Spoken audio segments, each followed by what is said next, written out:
Okay, imagine this. You're trying to focus, right? Maybe read a book or just, grab a moment of peace. But there's that constant hum from the street, maybe some construction noise in the distance, or, the neighbor's dog that just will not quit. Does it ever feel like this kind of invisible invader, sort of subtly creeping into your day, messing with your focus, stealing your peace, maybe even messing with your sleep? Well, its impact is actually far more profound than you might realize. Welcome to the Deep Dive. Today, we're really plunging into this often underestimated impact of noise on our well-being. We're talking physically, mentally, emotionally, the whole package. We're going to unpack how this constant sonic backdrop, this invisible invader, truly affects us. Then, maybe surprisingly, explore ways sound itself can actually help us. And finally, arm you with some practical strategies. Think architectural insights, simple home hacks, ways to create quieter, less stressful environments. Exactly. Our mission today really is to equip you with the knowledge and tools to kind of transform your relationship with sound. Turn that distracting din into something deliberate, a design for better health, and hopefully genuine peace of mind. Okay, let's get into it. So when we talk about noise, we're not just talking about, loud sounds, are we? No, not at all. We're talking about noise pollution. Sounds that are unwanted or even harmful. Sounds that actively disrupt our normal activities. Think trying to sleep or have a conversation or just focus on a task. Yeah, and it feels like it's everywhere, especially in cities. Oh, absolutely. It's pervasive. Traffic, construction, crowded areas, industrial machinery humming away. It's constant. And the stats are quite something, aren't they? They are, yeah, pretty sobering. The World Health Organization actually ranks traffic noise second only to air pollution as an environmental stressor for humans. Wow, second. That's huge. It is. Just think about that for a second. In the EU, something like 40% of people are regularly exposed to noise levels over 55 decibels during the day. And that level is directly linked to significant health risks. And in the U.S.? Similar story. Around 100 million people live in areas where noise consistently goes over 65 decibels. That's a massive chunk of the population living under this constant sonic assault. Okay, so what does this constant noise actually do to our bodies? Yeah, beyond just being annoying. Right. It's more than annoyance. It's a silent stressor. It forces your body into this kind of low-level, constant fight-or-flight mode, even if you're not consciously aware of it. So the obvious place to start is hearing damage. Exactly. The most direct impact is noise-induced hearing loss, NIHL. It's basically a permanent shift in how well your ears pick up certain sounds, like a specific frequency channel gets damaged. Making speech harder to understand. Yeah, or hearing subtle sounds. And it can happen from one really loud blast, or more commonly, just chronic long-term exposure. And then there's tinnitus, that persistent ringing or buzzing or chirping in the ears. That's another auditory issue directly linked to noise. But you said it goes beyond the ears. What about, heart health? Absolutely. Yeah. This constant low-level stress from noise significantly affects your cardiovascular system. How does that work? Well, your body registers noise as a potential threat, so it triggers a stress response releasing hormones like cortisol. A stress hormone. The very one. This leads to a constant tension in your blood vessels, what we call vasoconstriction. Okay, so they're tensing up. Right. Imagine them constantly tensing. That forces your blood pressure up.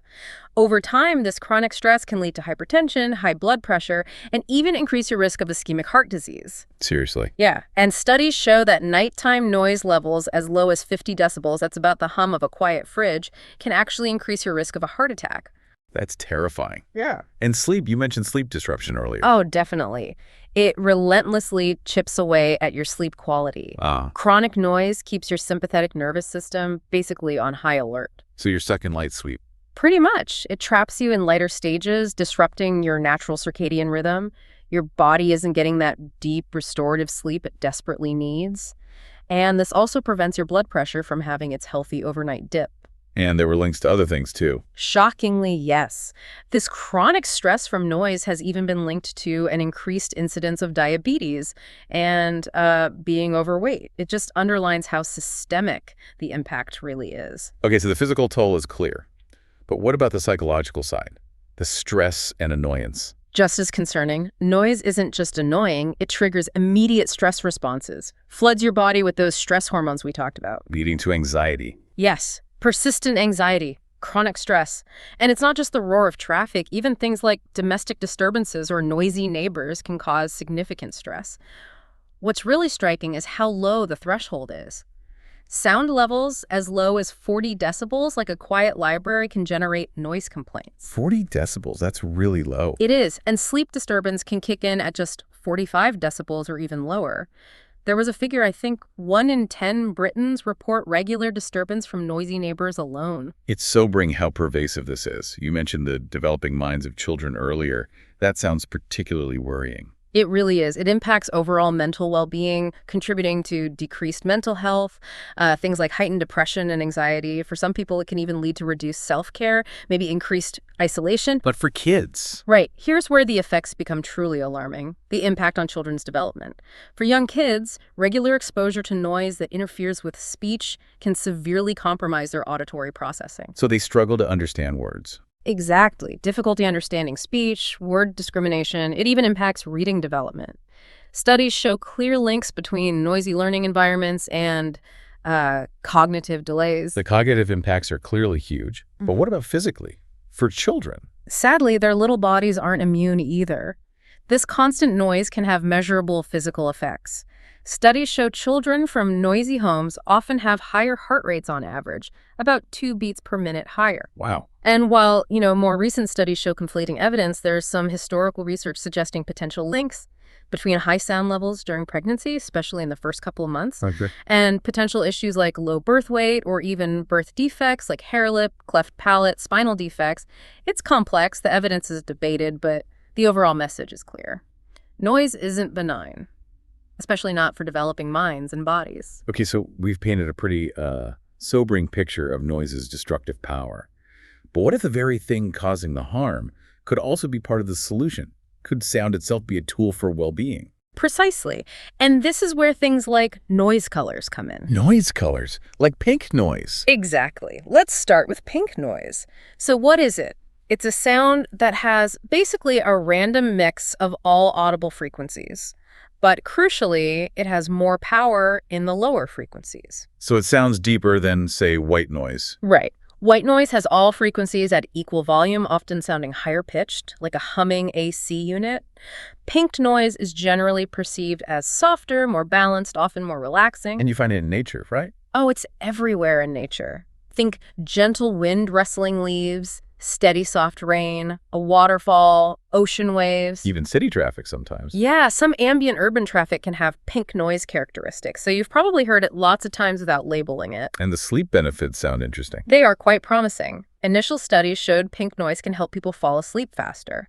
One early study used steady pink noise around 60 decibels, like a fridge hum, and found it helped participants drift off quicker. And more recently? More recently, research suggests it can actually improve sleep quality by synchronizing brainwaves. This seems to help stabilize sleep and enhance that crucial deep sleep stage. You keep mentioning deep sleep. Yeah. Why is that stage so vital, and what's the pink noise actually doing in the brain? Deep sleep is absolutely critical. It's huge for immune function, cardiovascular health, memory consolidation, basically bodily repair. Pink noise seems to help by increasing something called sleep spindle density. Sleep spindles. Yeah, they're these short, rapid bursts of brain activity. Think of them like natural earplugs during sleep. They help block out external sounds. This might even help diminish chronic pain for some people. Fascinating. So can we just buy a pink noise machine? Well, the ideal lab scenario involves matching the pink noise timing to your individual brainwaves. But yes, home devices that try to approximate this are starting to emerge, making it more accessible. Okay, so pink noise is a star player for sleep. Are there other colors? There are. Brown noise, sometimes called red noise, is even deeper than pink. Think steady, rumbling rainfall or a shower sound. I like the sound of that. Then you have violet noise, which is actually high-pitched. Oddly enough, some find it helpful for masking tinnitus, that ringing in the ears. And gray noise is designed to sound equally loud across all frequencies humans can perceive, creating a maybe more uniform background hum than white noise for some people. Interesting. But beyond these specific colors, just listening to regular nature sounds, birds, rustling leaves, a brook, that helps too, right? Yeah. Is there science behind that feeling of calm? There absolutely is. It's not just a feeling. The science shows our bodies literally respond to nature's soundtrack. We see tangible physical and emotional changes. Research shows listening to natural sounds can positively impact heart rate, alter brain connections, improve nervous system function. So it actually calms you down physiologically. Yes, it helps balance emotions, reduce anger and aggression. And for sleep, The brain interprets these sounds as non-threatening. This reduces that fight or flight response, lowers stress, and really aids relaxation.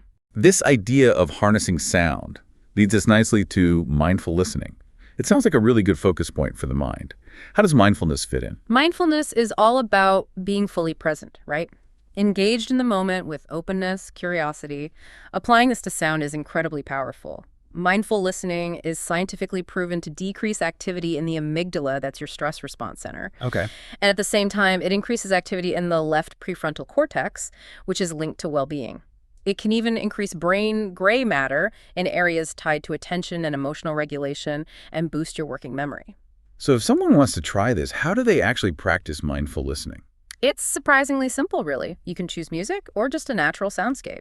Start by taking a few deep breaths, just ground yourself.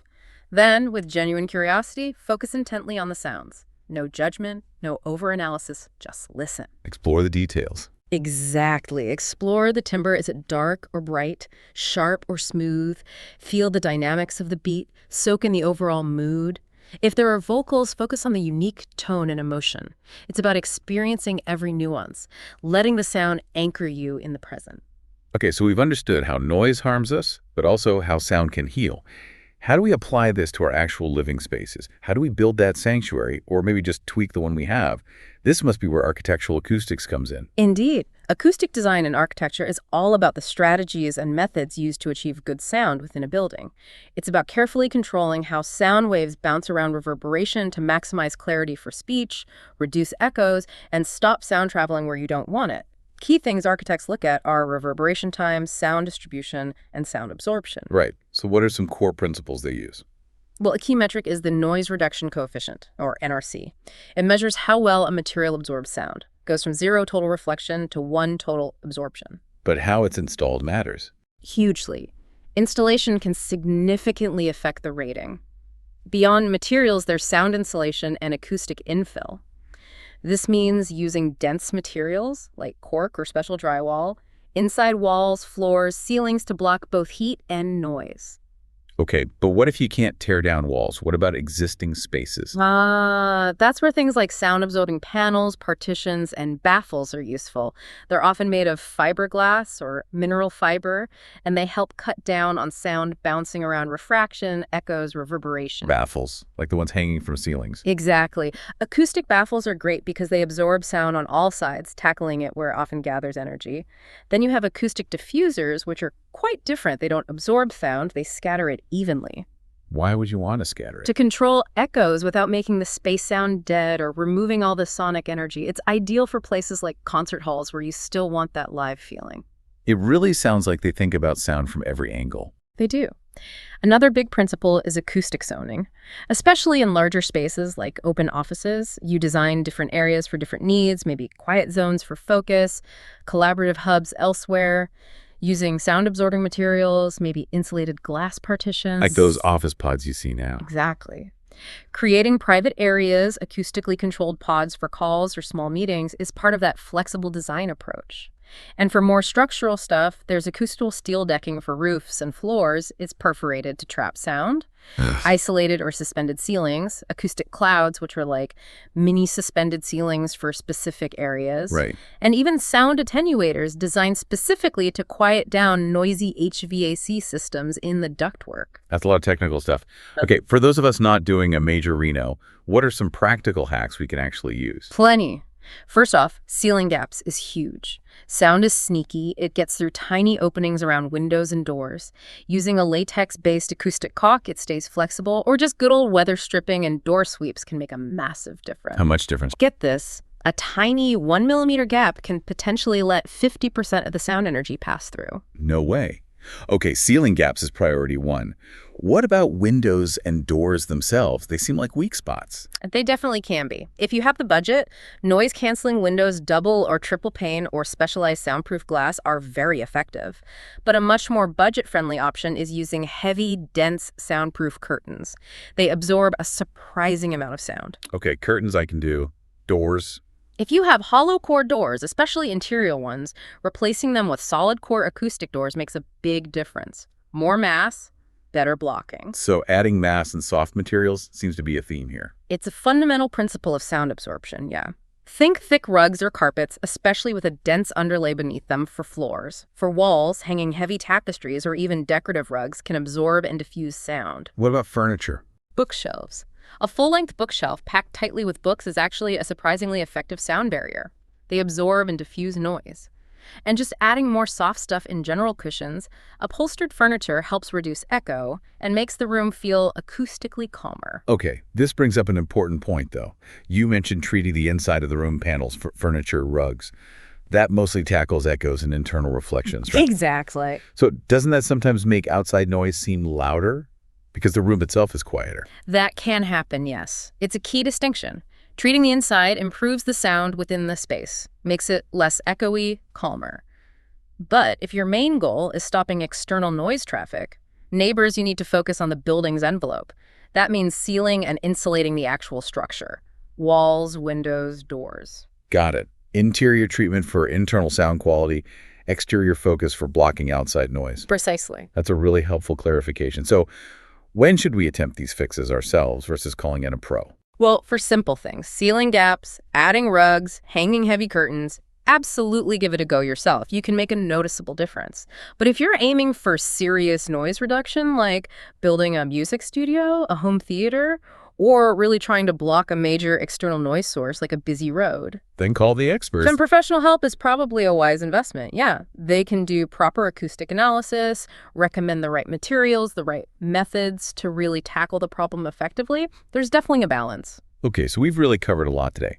We dove into how pervasive noise pollution is and its, frankly, serious health impacts physical and mental. But we also explored the surprising power of sound itself. Things like pink noise, nature sounds, as actual tools for well-being, for better sleep. And then we looked at the solutions, from big architectural ideas down to simple, practical hacks anyone can try. Yeah, and the key takeaway, I think, is that we're not powerless against this constant modern din. You can start small. Maybe try some pink noise tonight for sleep. Or practice that mindful listening with your favorite music tomorrow. Or maybe just finally tackle that drafty window letting street noise in. Every little bit genuinely helps reclaim your sonic space. It makes you think. In a world that just seems to keep getting louder, maybe perfect silence isn't the real goal.